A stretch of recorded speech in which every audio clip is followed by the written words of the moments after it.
Okay, Dan Green, welcome to the studio, buddy. How are you feeling ahead of your first Western States?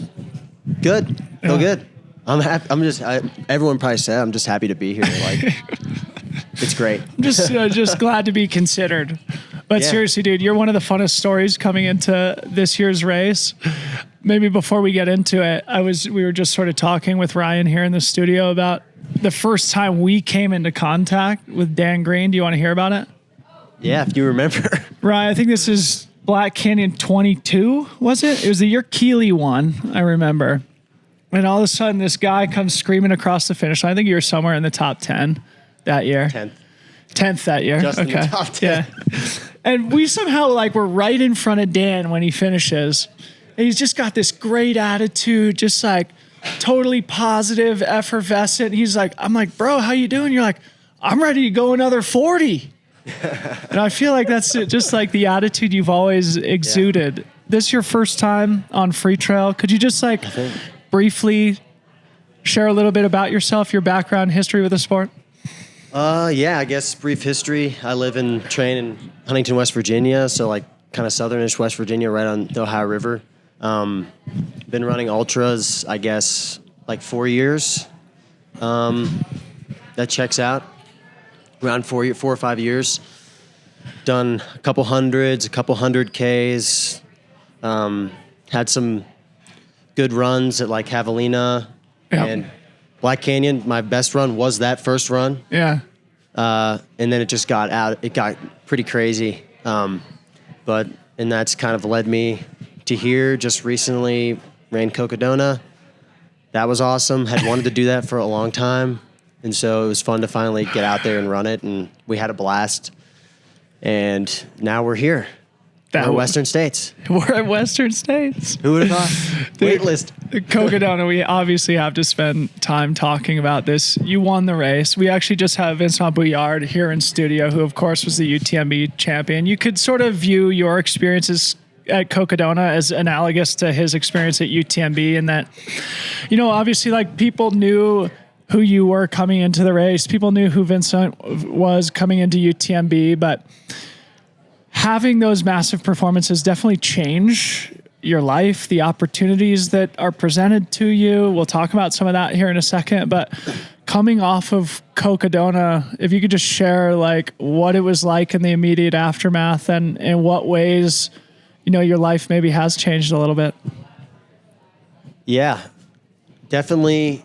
I've been known to say this, maybe not in something this large or whatever, but people around me are like, oh, you need to if you want to, make running more of a career, you got to be on your Instagram and make videos, and which you got to do some of that maybe.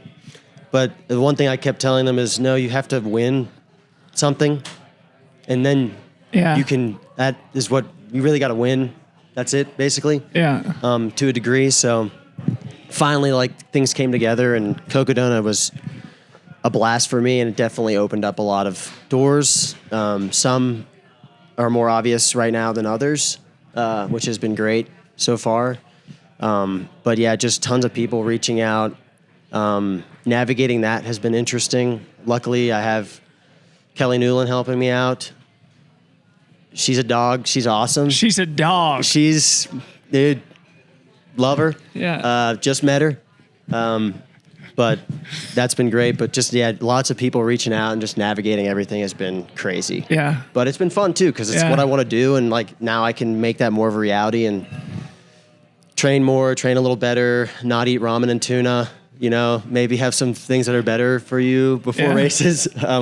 So yeah, it's been cool. Well, congratulations. And I hope you've spent a little bit of time sort of appreciating what you accomplished and this interesting and special moment in your life, not only winning Cocodona, but also having a chance at Western States. But also, by the time people hear this, it will have been announced that, now you could be considered a professional trail runner. Share a little bit about this new opportunity that's been presented to you. Yeah, so I'm that's why I didn't know. I guess we can say that. We're holding it a little bit, but yeah. I mean, you are wearing the t-shirt. Yeah, Someone could have just given me this, though. This is casual. It's not technical. You just get these. But yeah, I'm with Salomon for this race, starting that relationship. Everyone has been super nice. Just kind of like literally days before coming to flying over here, you know, hitting the e-signature. The DocuSign. The DocuSign. I don't know if it was, is that Adobe something? Yeah. Great app. But yeah, dude, just like that whole thing has been so new, and just everyone at Salomon's been super welcoming.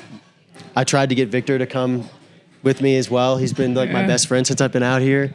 So that's been cool. But just having the support from like a brand that size or that historic has been awesome so far. So I'm just excited to see where that goes. I think it hopefully will be good. And, you know, hopefully I don't feel like in extra pressure running out there with the stuff on, but it'll be the first race where I'm not just like doing it for me. Yeah. You know, and that's going to be kind of interesting. I think I can't just like tell everybody I'm like unsponsored and I'm like the dark horse, or I can't bark at as many people probably as I would like to, but it'll be fun. It is a big step though. Does it impact the way that you approach the race at all?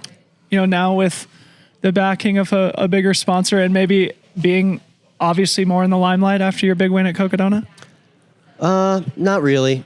I think it would maybe have been different if I was just training for Western States, but where I'm coming so close off of Cocodona, I can't have that much pressure on myself. Yeah. You know, it's 7 weeks ago. So it's like, I've been telling people it's kind of, if I had just been training for Western States, it was almost like the perfect storm for me to maybe get like lucky and get into a top 10 with the people who have dropped out of the race.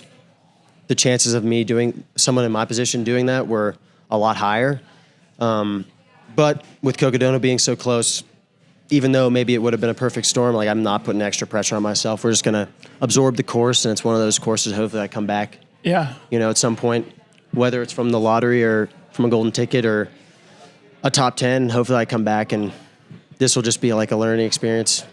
Awesome. It's a great attitude to bring into It'll be fun. So I'm sure a lot of people will be interested to hear how you feel physically, psychologically, coming off such a monster effort like 7 weeks ago doing Cocodona. To what degree are you even back training, and how are you feeling physically and mentally ahead of another huge 100-miler? I mean, mentally I feel good. I feel fine. We had such a good time at Cocodona that, I mean, there was nothing to feel bad about. So the brain is pretty good. Physically, I took some time, maybe a little bit, not a lot, a little. It was kind of, I could have chosen two avenues, at least for myself. I thought I could either really chill for like 5 weeks and then do some like strides and then show up here. I mean, I would have ran still, but I was like, I could really chill and then I could just do some strides and I could just come here and run. Or I could just take it light a couple days and then just go right back into it and just recover as I train. And I kind of chose the second route, which if you're a Garmin person, getting it done with Javelina, my Garmin said I was strained for 2 months straight because I went straight into Cocodona training right after Javelina. Yeah. And this time, I was expecting my watch to tell me I was strained until I got here, and it got into like productive mode in like 2 weeks. Wow. And so I was like, I don't know how much you believe in that, but I was I feel pretty good, so it seconds my thoughts. It's funny. I remember talking to Katie Scheid about this. She said something to the effect of recovery is better when you come off of a great race that you feel really good about. In other words, like the sentimental satisfaction of Cocodona and sharing it with your crew and pacers in some way maybe helps you recover a little bit faster. Does that feel accurate to you? I would say, I mean, definitely mentally, physically too. I mean, your brain has a lot to do with how you feel, but also just the intensity not being as high. Like you're kind of just moving for a couple days. So it's not like the run Thursday, the day after I finished, was probably one of the easier post-race runs that I've ever done. Yeah. I mean, my feet were swollen, but nothing was like tight or whatever. I mean, a little bit, obviously, but not like, I've ran like a 40-miler before, and the run after that was way worse. Yeah, it's interesting. We were talking about this yesterday, too. just me making the observation that in my career, the recovery after Western States is a lot harder than after UTMB or Hard Rock, for example, because you're on the gas so hard. So maybe you'll be able to provide commentary on that after Saturday, but we'll see. I might take a little extra time this time. I might not get back to 2 workouts a week and 100 plus miles right away. Savage. Tell me what the training is like where you live in West Virginia. It's a lot of road, unfortunately. A lot of road. It's been nice and warm there. It's very humid where I live, which is cool. Poor man's altitude. Shout out humidity. It's been good. I do some trail. We have a city park. It's called Barbersville Park. And we'll do some trail runs there on the weekends. It's like a bunch of quarter-mile trails strung together. You can run all of it in 2 hours. Yeah. If you're going fast. But yeah, I just run out my door. It's cool though that you're from West Virginia. Like it makes you a little bit different in the fields, right? Yeah. And I feel like there is something special happening there. Like Caleb Bowen, Alex Miner. I feel like, the guys who are on your team at Cocodona, there's something special happening in West Virginia. And, it probably hasn't had enough of a light shown on it yet. No, everyone over there is doing cool stuff. Like I was training with 2 other guys for Cocodona. That one was running Cocodona. One had ran it last year. The other guy and the other 2 of my crew members ran Tahoe last week. So we got people to train with. Maybe not the volume of people, but quality. Just like good people, we kind of have that. We have a happy mentality. Like there's not a lot of stress or pressure or whatever. It's just train. Everyone it's a dangerous group when you have a tight-knit group of people to train with, especially if they're doing 200s, because someone will be like, hey man, does anyone want to run 30 miles on Sunday? We'll start at 4 a.m. That's a dangerous thing to say because if you were waiting for people to not join you and maybe you not do it, bad group message to be in. Because you have 3 people who are like, yeah, I'll be there. And so it's easy. It makes training for that kind of stuff easy. Or doing stuff like this. Like I've had people come out and, train with me for the workouts and film some of it. And we're trying to get into that a little bit, which is cool. We don't have the volume, but we've got the quality. That's so cool, man. Coming back and talking about your progression a little bit, I'd love to just have you share a little bit about how you've improved recently, because it does feel like you have taken your game to the next level, not only Cocodona, but your 3rd place at Javelina was also incredibly impressive. You were really close to getting a golden ticket there. First loser, baby. Yeah. I mean, but here you are, you're getting your chance, and it's a well-deserved chance. Just in general, share a little bit about your progression over the last couple of years, things that you've done that have contributed to it. Yeah, getting older, I think helps, just time. I've been a lot better about workouts, trying to maybe do some more specific type training. Volume for me has been, I think, a big thing that I'm luckily able to do, hopefully for now and for a while. So increasing that and staying healthy, and fueling, I think, has been another big thing too, like fueling more during the week and not just in a race or on a long run. Just being able to recover from stuff quickly because of fueling has been huge, I think, too. And then a little bit of cross training as well, but I guess mostly just a little more volume, a little bit better quality workouts, things like that. Just the standard. Don't have a coach, so I kind of just feel it out and figure out the workouts I like and just kind of do a variation of them. Really? When I need to do them. Fun. Yeah. All right, so obviously I got to ask you about you getting into this race. Kelly texted Harmony and I, Kelly Newland that is, saying that there was a fun interaction between you and Jim Walmsley. When Jim pulled out of the race, you were the next name on the wait list, which was kind of a cool, coincidental, serendipitous thing. It's cool. Share about that exchange. So I figured out that, I guess that's a new feature. You can see whose ticket you take, which is awesome. I think that's a great add-on. But Saul it was funny because we were talking about how I forget who Hayden Hawks gave his ticket to, somebody. And I was like, everyone in my circle was like, man, wouldn't that be crazy if you had Hayden Hawks' ticket? Because, I mean, no one would have foresaw Jim pulling out. And then the next person on the list was me, and I was like, oh, I missed it by one spot. You know, that would have been cool. And then it was like Jim Walmsley was pulling out, and it was like beside my name. I'm like, this is the closest my name will ever be to his. And so that was cool. And so I sent him a DM, classic. Sent him a DM. I was like, dude, I'm sorry that you're not in the race. Like, I'm super bummed. Like, hopefully everything will work out as okay. But I will do your bib I will do your entry as much justice as possible, as I can physically. And he was like, basically just like, dude, don't stress it. Like, you'll do fine. Like, just recover from Cocodona. Like, have a good day. Yeah. And I was like, man, what a person to tell you to have a good day right there. I don't think you get to wear the M1 bib, but maybe next year you'll be wearing it. Who knows? Who knows? There'd have to be some terrible things happen to some good people for that to happen. Yeah. All right. Well, you kind of referenced this at the beginning, but I mean, it seems like you have been doing like some decent work in between Cocodona and now. Was there ever a reluctance to accept the ticket, or was it's like, absolutely, this is my shot. You got to take it?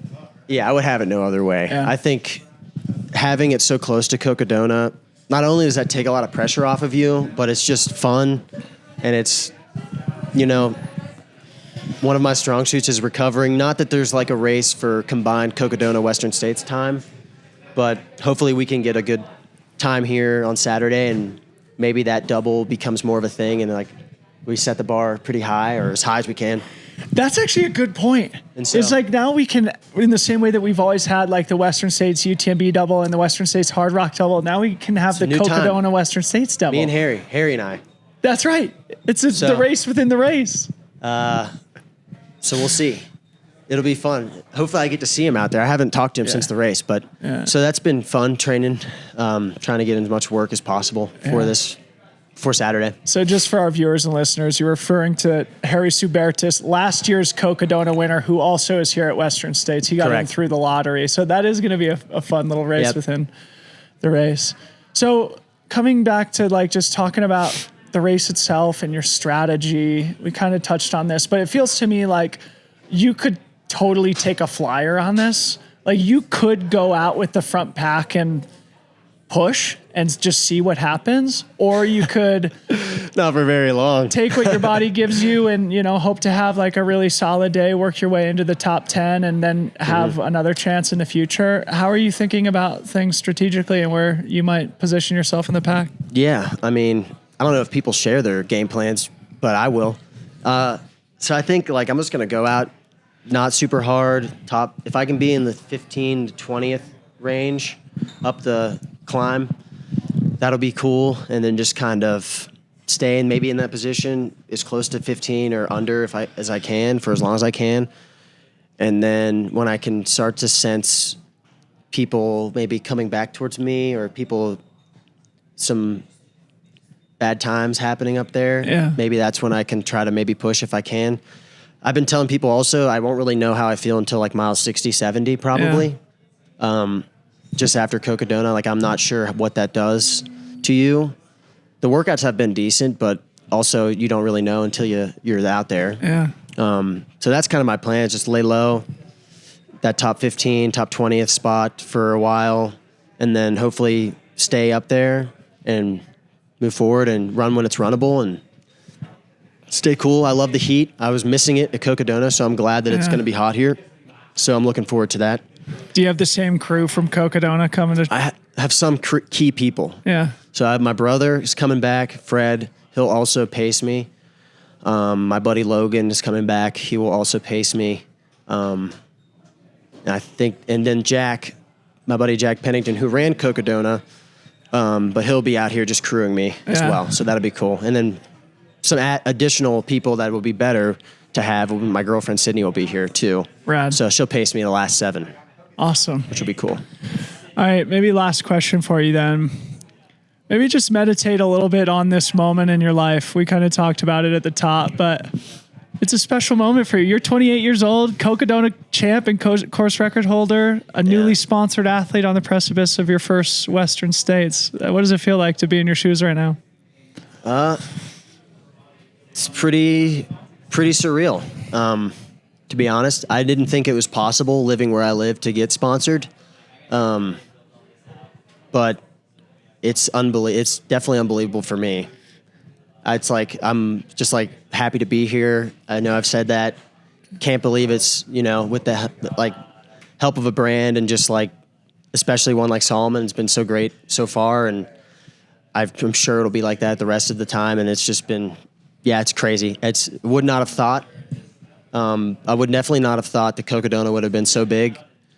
We came here to run yesterday, and before we could get to the start of the run, we talked to people for like 2 hours straight. Really? Yeah. And I was like, dude, going into that, I was like, dude, maybe a couple people recognize me, people who were at Cocodona, but it's more people than I thought. Wow. And so that's been nuts, Good for you, man. It's been crazy. Well deserved, and I hope you enjoy it. Maybe final question. Can we share a CL Smooth at the finish line on Saturday night? Oh, yeah. We're going to have Silver those. bullets? Crew will have those. Shout out Coors Light. But yeah, we will have some of those. Drink responsibly. So yeah, join me at the finish line. Yeah. Anyone, please show up at the finish line. Bring your own BYOB, and we'll have a good time. I'll tell you what, you can definitely count on me and Ryan to join you. Okay, perfect. So we'll see you at the finish line. I'll be there.